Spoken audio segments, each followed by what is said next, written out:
Good morning, everyone. Welcome back to Which is the Moon. I'm your Monday hostess, Natalie. This week's topic is Wand or Athame, does it matter?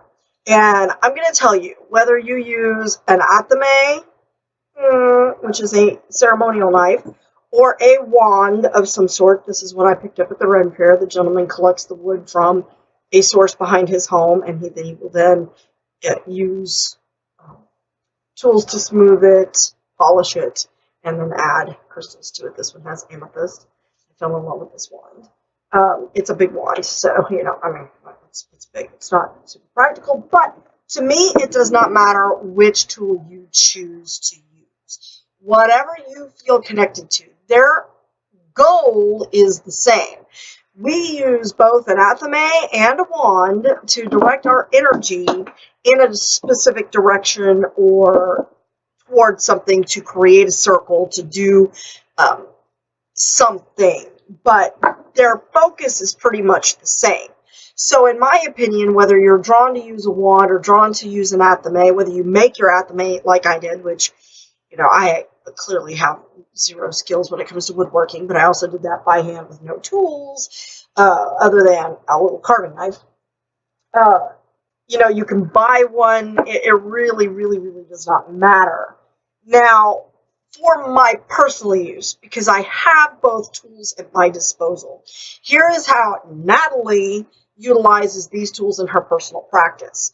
Okay, when I am calling on an elemental energy in my spellcraft, for example, I want to work with earth, or I want to work with water, then I will use my wand for that. For some reason, wands to me seem to connect me more with the earth energies. When I am working with a fire or an air element, I will use my sword, my wand, my Athame.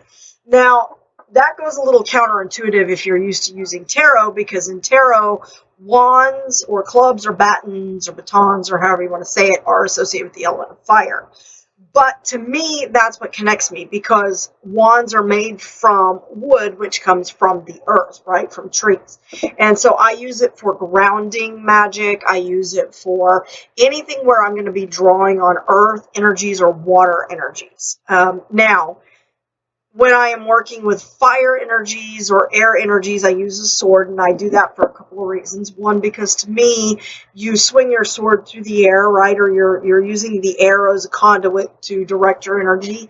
And knives of any kind, blades, however you forge it, it's forged in fire. So that is my mental connection to that. That's how I put my intention into that use of that tool for that purpose. But that doesn't mean that you're bound by that. If you want to do the opposite, or you want to stick with, well, wands are in the tarot, they're an element of fire, so if I'm going to use it, I'm going to use it for fire energy.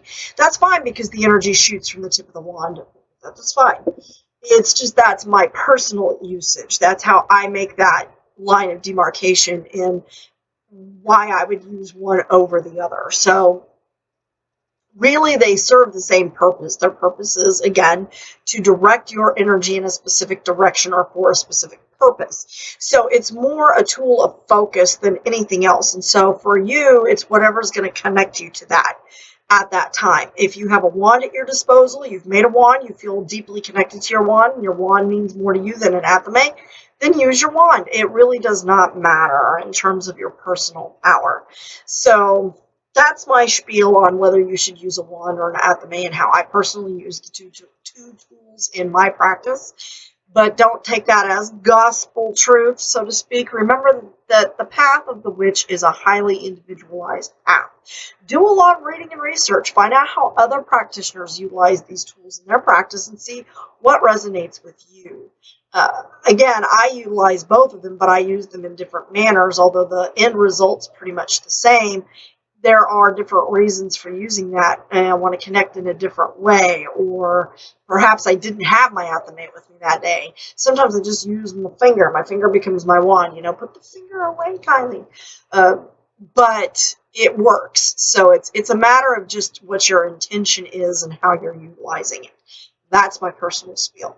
So I hope you all have a wonderful, wonderful week before Christmas. God, can you believe we're in the week before Yule already?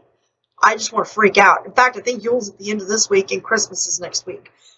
Holy Mother of God. I'm just tripping out over here, guys. Okay, so anyway, I hope that you all have a blessed Yule, which is coming up, I believe, on Thursday. It's Friday. No, Saturday is the 22nd, so Yule would be this Friday. Christmas is next week, but I'll have a video up on Christmas Eve, so I'll just say blessed Yule to all of you, and have a wonderful, wonderful week. Thanks for watching.